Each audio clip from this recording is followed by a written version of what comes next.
Josephine Marcus, war widow, first-term Congresswoman, presidential hopeful. Tonight on Top of the Hour, Congresswoman Marcus sits down with James Novak for her first primetime interview since becoming the breakout star of this year's Democratic primaries. Is this a real-life Cinderella story or a political lightweight squeaking by on her down-home charm? You decide on Top of the Hour. 3, 2. Congresswoman Marcus, thanks for joining us. Or I should say, thank you for inviting me into your lovely home. My pleasure. Let's get right to it.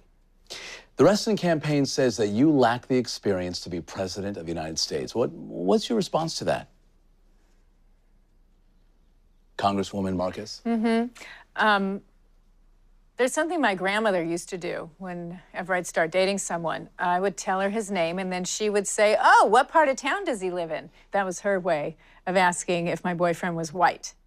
Oh yeah, my grandmother was an out-and-out racist. So I know what prejudice looks like. It's not about experience, James. It's about gender. Reston's saying, I don't have the balls to be president, and he means that literally. It's offensive. It's offensive to me and to all the women whose votes he's asking for. I'm sorry, are you saying that Governor Reston is sexist? Yes, I am. What the hell is she doing? And it's not just Governor Reston speaking in code about gender. It's everyone, yourself included. Excuse me? The only reason we're doing this interview in my house is because you requested it. This was your idea, and yet here you are thanking me for inviting you into my lovely home.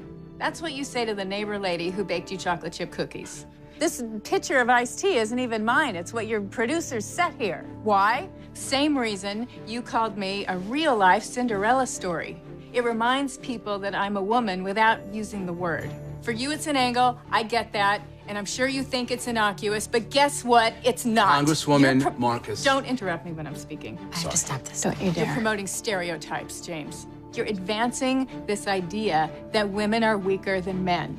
You're playing right into the hands of Reston and into the hands of every other imbecile who thinks a woman isn't fit to be commander-in-chief. Yes, Governor, I'm talking about you.